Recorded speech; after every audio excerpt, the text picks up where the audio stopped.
Climax దశలో operation Kagar చివరి దశకు చేరింది. మార్చి చివరి నాటికి మావోయిస్ట్ ఉద్యమాన్ని తుదముట్టిస్తామన్న కేంద్ర ప్రభుత్వ ప్రకటన నిజమవుతోంది.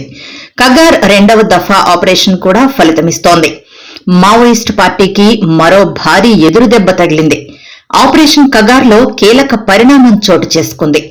Maoist party top commander, party secretary general Devji alias Tippiri Tirupati లొంగిపోయారు.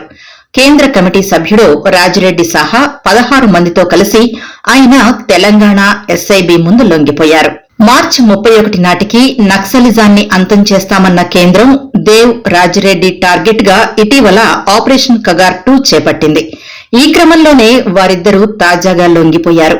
ఇంతకు ముందు మల్లోజుల వేణుగోపాల్ లాంటి కీలక మావో నేతలు కూడా సరెండర్ అయ్యారు. అనేక మంది మావోలు భారీ ఎన్కౌంటర్లో హతమయ్యారు. దండకారణ్యంతో పాటు మావోల సురక్షిత ప్రాంతాలను లక్ష్యంగా చేసుకుని కేంద్ర బలగాలు జల్లెడ పడుతున్న నేపథ్యంలో దేవ్జీ, రాజిరెడ్డి లొంగుబాటు కీలక పరిణామంగా చెప్పవచ్చు.